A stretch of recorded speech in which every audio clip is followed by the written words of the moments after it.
এইকেইদিন যে অকল কেৱল বৰষুণ বৰষুণ বৰষুণ, কিন্তু তাৰ মাজতে এটা কি ভাল হৈছে জানেনে? হাঁহ মাংস খাবলৈ। সেইবাবে আমিও হাঁহ মাংস আনিলোঁ খাব। আৰু এয়া মই মাংসখিনি প্ৰথমতে ধুই ল'লোঁ। ধুই ধুনীয়াকৈ মছলা পাতিও ৰেডি কৰি ল'লোঁ। এয়া আদা নহৰু আলু পিঁয়াজ দুটা কাটি লৈছোঁ আৰু দুটা বিলাহী।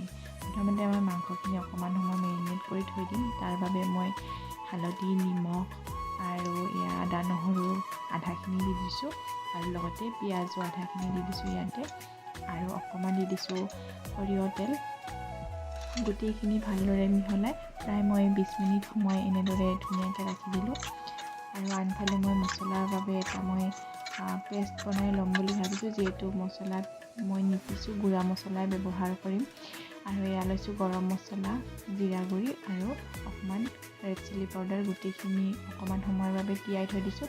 মছলাখিনি এনেদৰে তিয়াই থ'লে আচলতে কি হ'ব মানে, এই যে বটি থোৱা শিলপাতাত বটা মছলাটোৰ অকণমান ফ্লেভাৰটো গোটেইখিনি নাহিলে অকণমান আহে আৰু। তাৰপিছতে কেৰাহী এটা গৰম হ'বলৈ দিলোঁ আৰু দিলোঁ প্ৰয়োজন অনুসৰি তেল। তাৰপিছত দিলোঁ পাঁচফোৰণ, তেজপাত এখিলা দিব পাৰিলে ভাল আছিলে, মোৰ ওচৰত নাই বাবে মই নাই দিয়া। আৰু পিঁয়াজ দি ৰঙচুৱাকৈ ভাজিলোঁ। তাৰপিছত আদা নহৰুখিনি দিলোঁ। আদা নহৰুখিনি কেঁচা গন্ধ যোৱালৈকে ভাজিলোঁ। ভাজি ইয়াত মই যে পেষ্ট বনাই থৈছিলোঁ সেই মছলাটোৰ 1.5 চামুচমান দি দিলোঁ আৰু ভালদৰে লৰাই এতিয়া ইয়াত দি দিছোঁ মই মাংসখিনি মই ঢাকনি নিদিয়াকৈয়ে ভাজিলোঁ। এনেদৰে মই মিডিয়াম টু ল' ফ্লেমত 15-20 মিনিট সময় ভাজিলোঁ। তাৰপিছতে মই ইয়াত দি দিছোঁ এতিয়া আলুখিনি, আৰু আলুখিনিও মই সিজি যোৱালৈকে এনেদৰে কম জুইত ভাজিলোঁ। যেতিয়া আলুখিনি ধুনীয়াকৈ সিজি গ'ল তেতিয়া মই ইয়াত দি দিছোঁ কাটি লোৱা বিলাহীখিনি যেতিয়া ধুনীয়াকৈ গলি গ'ল, সিজি গ'ল, তেতিয়া ইয়াত দি দিছোঁ মই বাতি এটাৰে আধা বাতি পানী।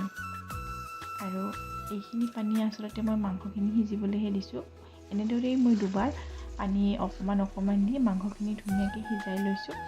আৰু এতিয়া মই তেতিয়া ধুনীয়াকৈ পানীখিনি শুকাই গ'ল, মই একেবাৰে পানী অকণমান দি দিছোঁ আৰু যিখিনি মানে মোক গ্ৰেভিৰ দৰকাৰ হ'ব সেইখিনি পৰিমাণৰহে পানী মই ইয়াত দি দিছোঁ। আৰু যে সেই তিয়াই থৈছিলোঁ মছলাখিনি যেতিয়া ধুনীয়াকৈ উতলিল, তাৰপিছত সেই মছলাখিনি ইয়াতে দিলোঁ।